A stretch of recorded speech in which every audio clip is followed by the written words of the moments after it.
रामकृष्ण वासुदेव गोपाळ वाचे आठवा, जन्म जरा तुटे वाचे आठवेत साठवा।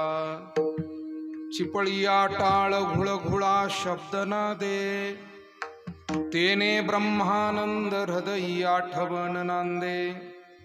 रामकृष्ण वासुदेव गोपाळ वाचे आठवा, जन्म जरा तुटे वाचे आठवेत साठवा।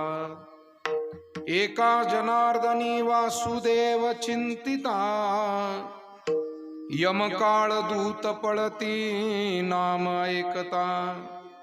रामकृष्ण वासुदेव गोपाळ वाचे आठवा, जन्म जरा तुटे वाचे आठवीत साठवा। महायोग पीठे तटे भीमरथ्यां, वरं पुंडरीकाय दातुं मुनीन्द्रये। समागत्य तिष्ठन्तमानन्दकन्दं, परब्रह्मलिङ्गं भजे पाण्डुरङ्गं। गजाननं भूतगणादिसेवितं, कपित्थजम्बूफलचारुभक्षणम्। उमासुतं शोकविनाशकारकं, नमामि विघ्नेश्वर पादपङ्कजं। तपोज्ञानवैराग्यभक्तिस्वरूपं, सदालङ्कृतं साधु संन्यासयोगं। मुखे यस्य वेदान्तशास्त्रार्थनीतिं, नमो नारायण गिरिं ब्रह्मस्वरूपं। मस्तकहे पायावरी, मस्तकहे पाया,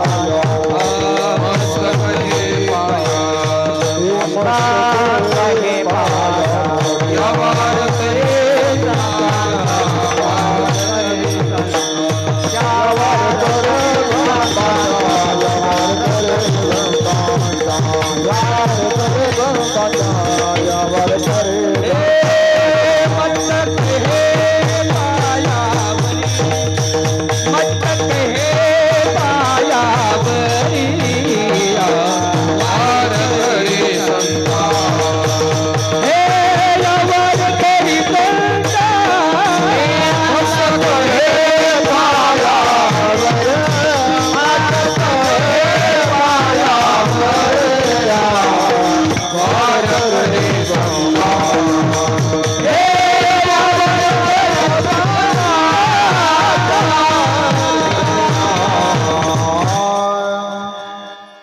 वासुदेव स्मरणे तुटती जन्म मरण व्याधी।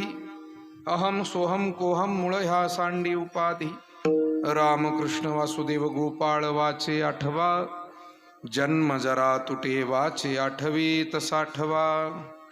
संत श्रेष्ठ शांती ब्रह्म पैठण निवासी श्री संत एकनाथ महाराज यांचा 4 चरणाचा वासुदेव जे काकड आरतीमध्ये आपण अभंग गातो त्यातील प्रकरण म्हणजे वासुदेवाचं प्रकरण आणि त्या प्रकरणातील असणारा हा अभंग आहे। या अभंगातून नाथ महाराजांनी मानवी जीवनातील जन्म मृत्यू वार्धक्य आदी समयामध्ये होणारं जे दुःख आहे, या दुःखातून भगवत चिंतनानंच आपण पार पडू शकतो, त्या दुःखावर मात करू शकतो असा स्वानुभव विश्वास, स्वतःच्या अनुभवाला आलेले हे साधन आणि त्यातून विश्वासपूर्वक केलेलं मार्गदर्शन म्हणजे आजचा अभंग आहे। महाराज म्हणतात, टाळ मृदंग वीणा चिपळिया याद्वारा तर अत्यंत गोड असा हा ब्रह्मरस आपल्याला सेवन करायला मिळतो। आत्मानंद हृदयामध्ये प्राप्त होतो आणि साधारण दुःखावर मात होईल असं नाही, तर काळरूपी मृत्यूरूपी दुःखावरही यातून मात करता येते असा एक विश्वास या अभंगातून महाराजांनी आपल्या पुढे ठेवलाय। श्री वरदविनायक सेवाधाम,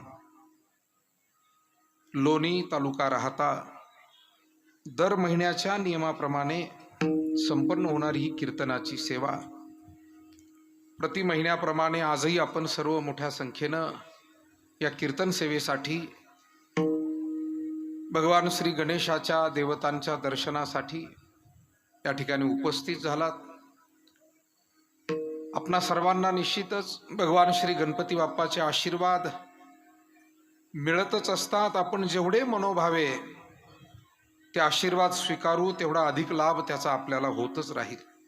तेव्हा आज आपल्या सर्वांच्या उपस्थितीमध्ये हा कार्यक्रम होतोय आणि आज नेहमीप्रमाणेच अन्नदानाची सेवा जे वेगवेगळे मान्यवर अन्नदाते स्वीकारतात त्यामध्ये आज विशेषत्वानं सातत्यानं ज्यांचं आपल्या सर्व वारकरी मंडळींना प्रोत्साहन पाठबळ आहे आणि आध्यात्मिक सेवेमध्ये सतत ज्यांचा पुढाकार आहे असे विखे पाटील परिवाराच्या वतीनं स्वर्गीय मातोश्री सिंधुताई एकनाथराव तथा बाळासाहेब विखे पाटील यांच्या स्मरणार्थ, त्याचबरोबर स्वर्गीय पद्मभूषण लोकनेते भारताचे माजी केंद्रीय मंत्री डॉक्टर बाळासाहेब विखे पाटील यांच्याही स्मरणार्थ समस्त विखे पाटील परिवाराच्या वतीनं आजची ही अन्नदान सेवा आपल्या या ठिकाणी रुजू करण्यात आलेली आहे. सकाळीच भगवान श्री गणेशाचा अभिषेक झाला, आरती झाली आणि 7-7:30 वाजता नियमाप्रमाणे आपल्या चतुर्थीचा जो नियमच असतो त्या नियमाप्रमाणे भगवंताला खिचडी प्रसादाचा फराळाचा नैवेद्य अर्पण करून सकाळीच खिचडी वाटप सुरू झालं. म्हणजे या अन्नदानाची सुरुवात सकाळी 7:30 वाजता या ठिकाणी झालेली आहे. दिवसभर कोणी भाविक प्रत्येक चतुर्थीला इथून विनमुख जाऊ नये याची काळजी आपण सगळेच भाविक घेत असतात. याही चतुर्थीला विखे पाटील परिवाराच्या वतीनं, वरदविनायक परिवाराच्या वतीनं ही काळजी घेण्यात आली की दिवसभर आलेला प्रत्येक भाविक हा प्रसाद घेऊन कसा जाईल. आणि आता सायंकाळी जवळजवळ 4:30-5 वाजेपासून अन्नदान महाप्रसादाची सुरुवात भगवंताला नैवेद्य अर्पण करून या ठिकाणी सुरुवात झालेली आहे. कारण थोडंसं 4 नंतर ढगाळ वातावरण निर्माण होऊ लागलं होतं आणि म्हणून असा विचार केला की पावसा पाण्याची भाविकांची धावपळ नको, गैरसोय नको. तसं आपल्याला भगवान गणपती बाप्पा हे सवड देतच असतात आणि आपला कार्यक्रम करून घेतात.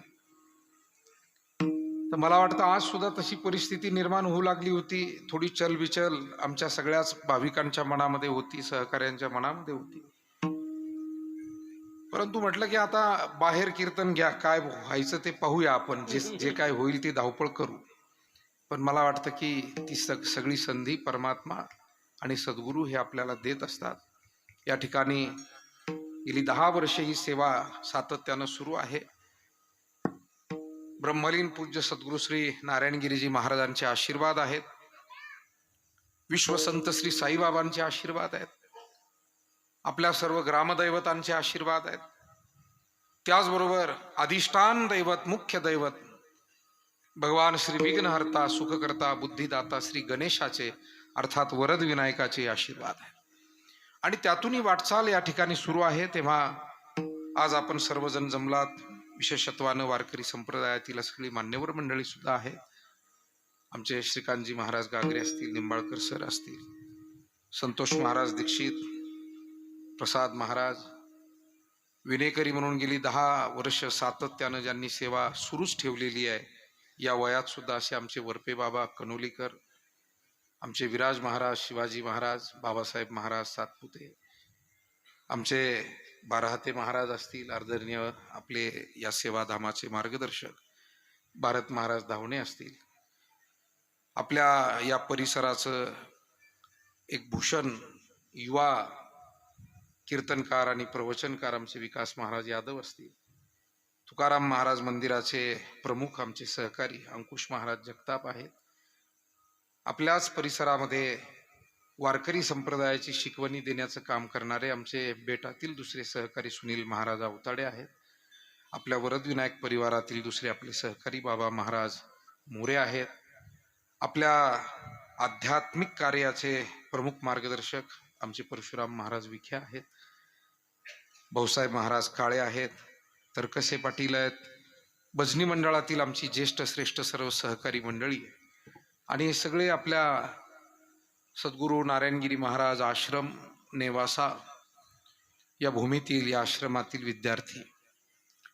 खरं म्हणजे आदरणीय स्वर्गीय पद्मभूषण डॉक्टर बाळासाहेब विखे पाटील यांनी जी जमीन दान केली, खरं तर इथे आज या सगळ्या कार्याला प्रोत्साहन देणाऱ्या आणि आजच्या या सगळ्या सेवेच्या यजमान असलेल्या नामदार शालिनीताई विखे पाटील आणि आदरणीय सौभाग्यवती सुवर्णाताई विखे पाटील या दोघी परिवाराच्या वतीनं हजर आहे. सर्व इतर मान्यवर सदस्य आहेत. आपल्या सर्वांना माहिती आहे की जसं इथे हरिभक्तीपरायण आदरणीय कचरू पाटील निर्मळ नाना यांनी भूमिदान केली, त्यांच्या सर्व परिवारानं त्यांनी त्यांच्या मातोश्री कैलासवासी अंजनाबाई आणि वडील कैलासवासी मुरलीधर पाटील यांच्या स्मरणार्थ ही भूमिदान केली. आपण सर्वांनी सहकार्य केलं. आदरणीय वहिनी साहेबांनी विशेष लक्ष घातलं. सर्व भाविकांनी आपापलं योगदान भरभरून दिलं आणि त्या भूमिदानाचं खऱ्या अर्थानं एक चीज झालं, एक सेवा इथे सुरू झाली. तसंच नेवासा बुद्रुक या शिवारामध्ये, नेवासा तीर्थक्षेत्रामध्ये सुरेगाव रस्त्यावरती आदरणीय खासदार साहेबांनी त्या ठिकाणी भूमिदान केलं आणि सद्गुरू नारायणगिरीजी महाराजांच्या प्रित्यर्थ ते केलं. आजारी असताना त्यांनी आग्रहपूर्वक सांगितलं की नारायणगिरीजी महाराज हे माझ्या स्वप्नात आले.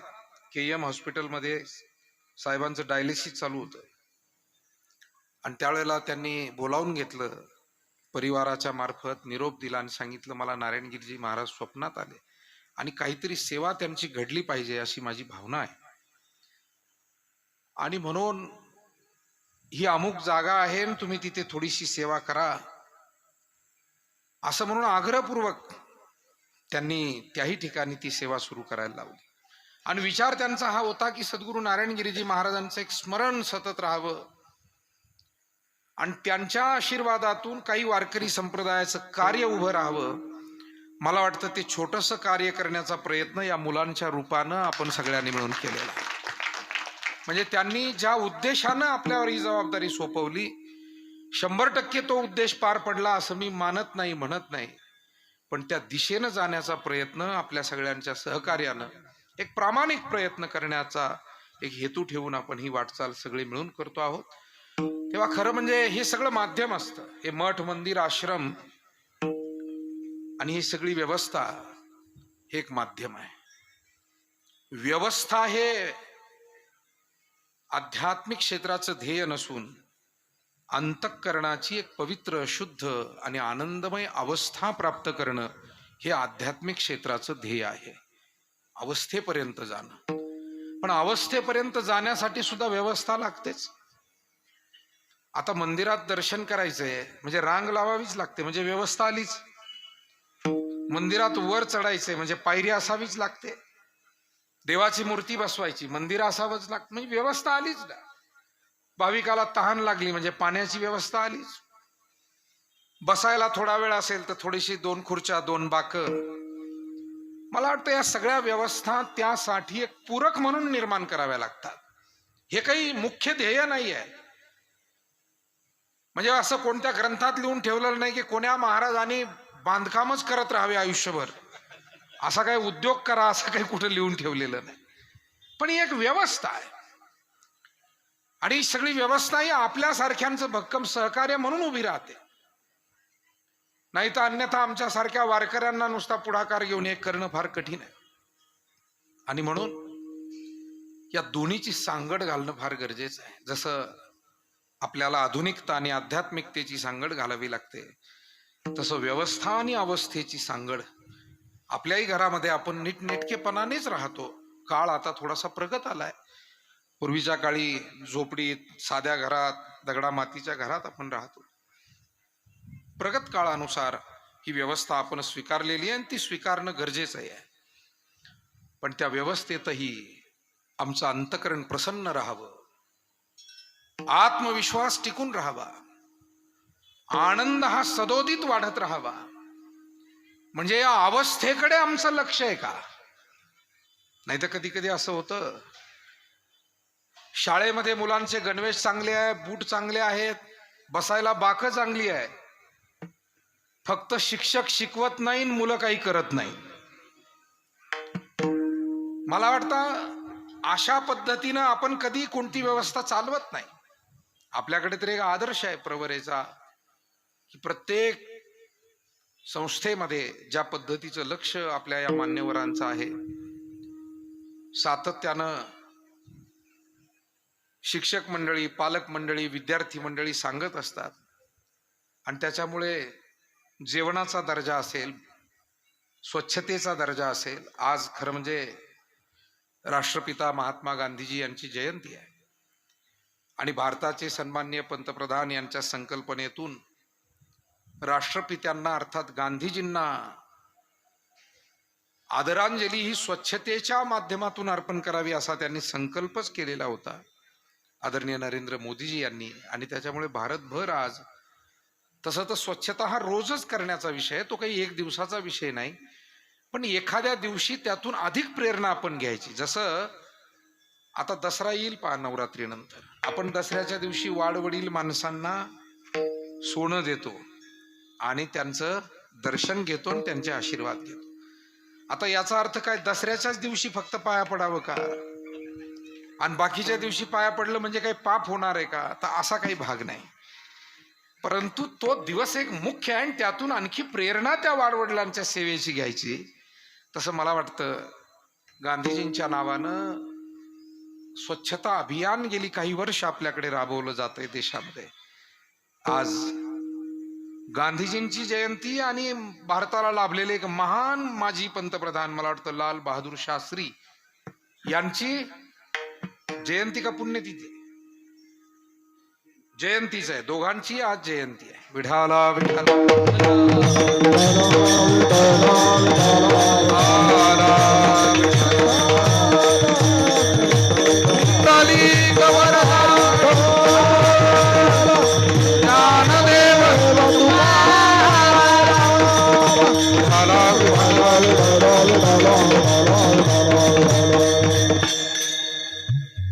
घर आपण स्वच्छ ठेवतो, ठेवायलाच हवं. स्वच्छता पाळणं, शिस्त पाळणं या सगळ्या व्यवस्था आहे, व्यवस्थेपुरतं बोलायचंय.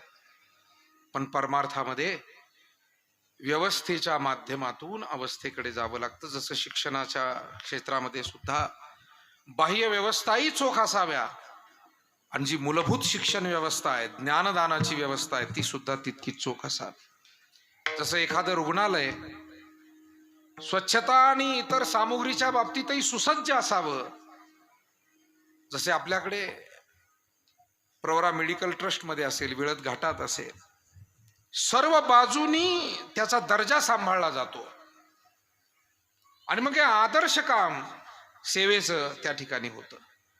मी उदाहरण म्हणून देतोय. व्यवस्था आणि अवस्था, वारकरी संप्रदाय आणि हा भागवत धर्म, ही अध्यात्म परंपरा आम्हाला अवस्थेकडे नेण्यासाठी, मनाची प्रसन्नता, आत्मविश्वास, हृदयातला हा आत्मविश्वास आणि दुःखांचा परिहार करणं, हे सगळं या अध्यात्मातून झालं पाहिजे. माऊली ज्ञानेश्वर महाराज, जगद्गुरु तुकाराम महाराज, पैठणचे नाथ महाराज, भक्तवर्य नामदेव महाराज, आदरणीय सावता महाराज असतील, गोरोबा काका असतील, सेना महाराज, नरहरी महाराज, संत श्रेष्ठ मुक्ताई, संत श्रेष्ठ जनाई, कान्होपात्रा, किती वेगवेगळे संत आपल्याकडे झाले. पुढे सद्गुरु गंगागिरीजी महाराज असतील, सद्गुरु जोग महाराज असतील, सद्गुरु नारायणगिरीजी महाराज. महाराष्ट्राच्या विविध भागात जर आपण जाऊन पाहिलं, खूप थोर थोर संत मंडळी झाली. मी काय या सगळ्यांचा उल्लेख केला, या सगळ्यांचं ध्येय काय असेल? आनंदाची आवारू मांडू जगा, गीतार्थेसी विश्वभरू. ज्ञानोबाराय म्हणतात, या गीतार्थानं हे विश्व भरून टाकावं असं मला वाटतं. तैसा वागविलास विस्तारू, इथून ओवीची सुरुवात आहे. उलट आलो मी. कधी कधी ती गाडी रिव्हर्स घ्यावी लागते, तसं या ओवीकडे पाहत पाहत उलट आलो. तैसा वागविलास विस्तारू, गीतार्थेशी विश्वभरू, आनंदाचे आवारू मांडू जगा. विठाला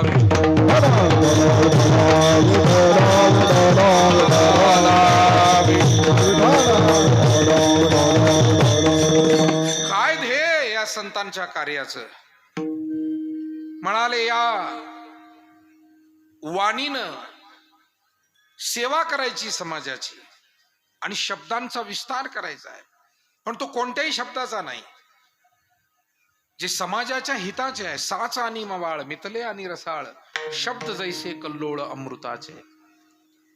आणि मग या माध्यमातून श्रीमद भगवत गीता, भगवान श्रीकृष्णानं प्रतिपादन केलेली गीता असेल, उपनिषद असतील, महाभारत रामायण आदी ग्रंथ असतील, यांच्या विचारानं हे जग भरून काढावंसं वाटतंय.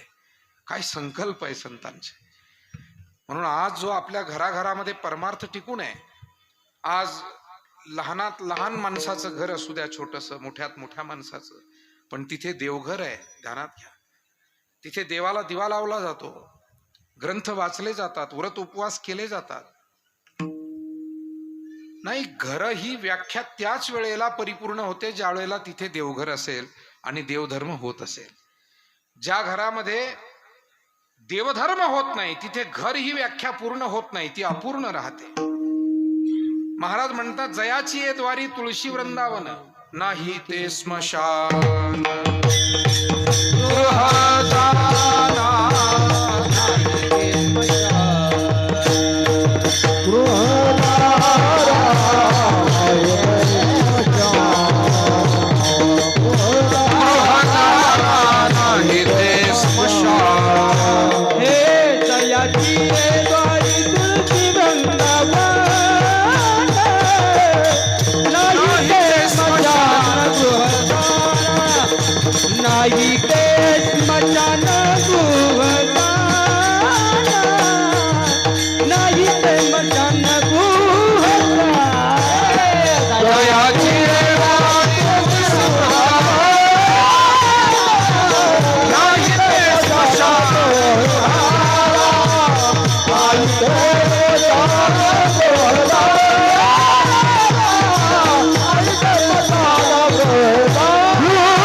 वैष्णव त्याचा बुडे भव नदी ताफा. सगळा अभंगच पाहण्यासारखा आहे. ज्या घरामध्ये देव नाही, धर्म नाही, परमार्थ नाही, दारात तुळशी वृंदावन नाही, एकही वैष्णव नाही. म्हणून घरामध्ये अनेक कामाच्या जबाबदाऱ्या घेणारे अनेक जण असावे, पण निदान एखादा तरी कोणीतरी देव धर्माच्या आवडीचं व्यक्तिमत्व, स्त्री म्हणा, पुरुष म्हणा, तरुण म्हणा, वृद्ध म्हणा, कुणीतरी असलं पाहिजे ना. कुणीच नाही म्हणजे ती आंधळी कोशिंबीर होईल मग सगळे. तुका म्हणे अवघे आंधळे हे जन, आणि गेले विसरून खऱ्या देवा. कोणीच जर देवाची आठवण काढणार नाही तर महाराज म्हणतात मग ते अवघे आंधळे. आणि म्हणून आपल्याला हे साधू संत महात्मे सतत या आत्मानंदापर्यंत, परमानंदापर्यंत पोहोचवण्याचा प्रयत्न करतात. या परमोच्च अवस्थेकडे नेण्यासाठी ते प्रयत्नशील असतात. या सर्व संतांनी त्यासाठी प्रयत्न केले. आज ज्या शांतीब्रह्म एकनाथ महाराजांचा अभंग आपण घेतला, त्यांनी सुद्धा अभंगातून हाच विचार मांडला. पण अभंगात प्रवेश करत असताना एक विचार मांडून मला पुढे जायचंय. एखाद्या अवस्थेविषयी बोलण्यासाठी त्याचा अधिकार स्वतःकडे अगोदर असावा लागतो. उपदेश जर करायचा आहे, एखाद्या नाम या साधनाचा उपदेश करायचा आहे, किंवा ब्रह्मानंदासारखा अनुभव सांगायचा. या अभंगात म्हटलं की तेने ब्रह्मानंद हृदयी आठवण आनंदी. मग नाम साधनाविषयी बोलायचंय, ब्रह्मानंदाच्या अनुभवाविषयी बोलायचंय, तर पहिल्यांदा हे पाहावं लागेल की नाथ महाराजांना तो अधिकार पोचतोय का. त्यांचा नेमका अधिकार काय. तर त्यांचा अधिकार फार मोठा आहे. पैठण क्षेत्रामध्ये अत्यंत प्रतिकूल काळात नाथ महाराजांचा जन्म झालाय. काळ प्रतिकूल यासाठी मी म्हणतो की ज्ञानेश्वर महाराज ज्या काळी महाराष्ट्रामध्ये फिरले, ज्ञानेश्वरी लिहिली, तो काळ अध्यात्माच्या दृष्टीनं अनुकूल होता. बाकी प्रपंचातल्या अडीअडचणी थोड्याफार प्रत्येक काळात असतातच, पण आध्यात्मिक दृष्टीनं तो काळ अनुकूल यासाठी होता कारण देवगिरी ही महाराष्ट्राची राजधानी होती आणि महाराष्ट्राची संस्कृती जतन करण्याचं काम, वाढवण्याचं काम, न्यायानं सर्व प्रजेला सांभाळण्याचं काम त्या देवगिरी किल्ल्यावरून, त्या राजधानीतून रामदेवराय यादव करत होते. महाराज म्हणतात, न्यायाते पोषी क्षितिषु श्रीरामचंद्र. अत्यंत न्यायाचं राज्य हे रामचंद्र राय यादवांचं होतं. पण ते 1200वं शतक गेलं, पुढे 1300वं शतक गेलं आणि अर्थात 1200व्या शतकातच देवगिरीचा पराभव झाला, म्हणजे रामदेव राय यादवांचा पराभव झाला आणि महाराष्ट्रावरती दिल्लीच्या तख्तावरचं खिलजी घराणं त्यावेळेला होतं. अल्लाउद्दीन खिलजी, जलालुद्दीन खिलजी, चुलते पुतणे. त्यांनी स्वारी केली, महाराष्ट्र जिंकला आणि तिथून पुढे जो पारतंत्र्याचा काळ सुरू झाला तो छत्रपती शिवरायांच्या स्वराज्य स्थापनेपर्यंत जवळजवळ 350 ते 400 वर्षाचा हा कालखंड. मला असं वाटतं एक 10-20 वर्ष सुद्धा पुरे असतात एखादा विचार नष्ट व्हायला. काय फार काळ लागतो असं नाही. बघा तुम्ही अनुभव घ्या आपल्या आजूबाजूला. एखादी प्रथा वडीलधारे माणसं गेले जर बंद पडली पडली पडली पडली जर 10-20 वर्ष गेले, पुढं कोणाच्या ध्यानातही राहत नाही. बंद पडलं ते पडलं, निघूनच जातं ते. अशा अनेक चांगल्या प्रथा, सर्व प्रथा चांगल्या नसतात याविषयी मी तुमच्या मताशी सहमत आहे. काही प्रथा अशा असतात की त्या थांबवल्याच पाहिजे, पण काही प्रथा अशा असतात त्या चालवल्याच पाहिजे. याचा धरीन अभिमान करीना आपुले जतन. पण तरी सुद्धा अनेक चांगल्या प्रथा. आता पूर्वी पहा, लग्न जर एखाद्या घरी असलं तर ती सगळी गावातली, नात्यातली, भाऊकीतली माणसं जमायची आणि एकमेकांना ते स्वयंपाक करायला मदत करू लागायची. आता आजच्या काळामध्ये कदाचित हे आजच्या जीवनमानाला सुटेबल नसलेली गोष्ट असेल म्हणून म्हणा, किंवा आता सगळंच प्रगतीचं वातावरण झालंय आणि कमीपणा वाटतोय म्हणून म्हणा, पण आता काही कोणी कोणाला स्वयंपाकाला मदतीला जात, अहो ज्याचं कार्य आहे त्यालाच जावं लागत नाही. हो जाता है सब. मग आता कोण भावकीतला जमतोय, कोण नात्यातला जमतोय, कोण गावकीतला येतोय. पण एक चांगली प्रथा बंद पडल्याचं दुःख आपल्या मनामध्ये सगळ्यांचं आहे. कारण त्याचं कारण असो, मी 4-5 वर्षापूर्वी पहा, वैजापूर तालुक्यामध्ये माझे जवळचे स्नेहीन, त्यांचे वडील वारले म्हणून दारावरती गेलो. 10व्याच्या आदल्या दिवशी सायंकाळच्या वेळेला 4-5 वाजेची वेळ असेल, आम्ही तिथे भेटायला गेलो. काही भागात अजून ते चालू आहे. तर ते दुसऱ्या दिवशी 10वा होणार होता. आता तिकडे आपले सगळे अनेक नातेवाईक तिकडेही आहेत मराठवाड्यात, त्याच्यामुळे आपल्याला माहिती आहे इथे सुद्धा अनेक मराठवाड्यातली मंडळी दर चतुर्थीला आपल्या येतात. तर तिकडे 10वा हा उशिरानं होतो, आपल्याकडे थोडा लवकर होतो. अजूनही तिकडे 10 ते 12 असं कीर्तन 10व्याचं असतं. कीर्तन ठेवतात, प्रवचन वगैरे घाई गडबड अजिबात नाही, निवांत. 10 ते 12 कीर्तन आणि 12 वाजता जेवण. एक चांगली प्रथा आहे, मी त्याला काही चुकीचं म्हणतो असं नाही. आपल्याकडे आता या सगळ्या धावपळीनं थोडं लवकर घेतात, हेही चांगलं आहे. ज्या त्या परिसराला जे ते जसं सुटेबल आहे त्यानं ते करावं. तुम्ही गेलो 10व्याच्या आदल्या दिवशी वैजापूर तालुक्यात, तर सगळे भावकीतले आणि नात्यातली माणसं लाडू बांधण्याचं काम करत होते. त्या आचार्यानं ती लाडूची चाचणी तयार करून ते सगळं कढईतून खाली टाकलं, सगळे लाडू. आणि मग आम्ही तिथेच बसलो खुर्च्या टाकून गप्पा मारत. मला ते खूप दिवसानं चित्र, जे लहानपणी कधीतरी अनुभवलेलं, पाहिलेलं, आणि ते खूप सुखावं वाटलं, खूप आनंद वाटला. सगळे एकमेकाशी बोलत होते. काय चाललंय तुझ्या शेतातलं, काय तुझ्या मुलाचं काय चाललंय, लग्न कधी तारखेला धरलंय, आईचं श्राद्ध आहे तुझ्या ते कधी आहे. मला असं वाटतं हा जो सगळा कौटुंबिक आणि सामाजिक जिव्हाळ्याचा भाग त्यामध्ये एकत्र येणं, ही काही फक्त गर्दी म्हणून नव्हे, त्याच्यात अनेक प्रश्न सुटले जातात, अनेक प्रश्न मिटलेही जातात. विठाला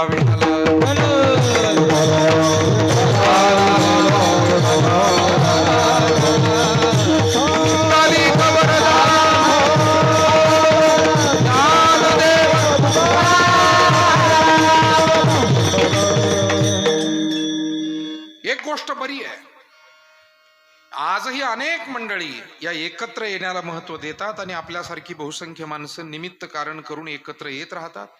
सुखामध्ये असेल, दुःखामध्ये असेल, अशा आध्यात्मिक कार्यामध्ये असेल, आणि ते येणं गरजेचं आहे. एकत्र येण्यानं दुःखही वाटून घेतलं जातं, म्हणजे दुःखाचा भार होत नाही. बघा तुम्ही, एखाद्या कुटुंबात दुःखद घटना घडली आणि 4 पाहुणे रावळे आपुलकीनं आले, भेटायला आले, जेवण घेऊन आले. दुःख मोठं आहे, भयंकर आहे. त्या काळामध्ये त्यांना कामधाम करू लागले सगळे, स्त्रिया पुरुष. त्या माणसांना जरा हायसं वाटतं की नाही, कोणीतरी आपल्या पाठीशी आहे. आणि तेच जर कोणी आलं नाही तर त्या दुःखाची तीव्रता आणखी वाढते, एकाकीपणा आणखी वाढत जातो, तणाव आणखी वाढत जातो. म्हणून ताणतणावाचे प्रश्न पैशानं सुटत नाहीत आणि ताणतणावाचे प्रश्न तंत्रज्ञानानंही सुटत नाही. ताणतणावाचे प्रश्न माणसं एकत्र येण्यानं आणि माणसाने माणसाला दिलेल्या प्रेमानंच ते प्रश्न सुटतात. ते फार महत्वाचं आहे. आणि म्हणून खऱ्या अर्थानं मला इतकंच सांगायचंय आपल्याला की काही प्रथा अशा आहे त्या बंद झाल्या पाहिजे, ज्या चुकीच्या आहेत. आता ते सगळं आपल्याला अनेक गोष्टी त्यातल्या माहिती, आणि काही प्रथा अशा आहे की त्या जाणीवपूर्वक आपण चालवल्या पाहिजे, याचा विचार आपल्याकडे असला पाहिजे. विठाला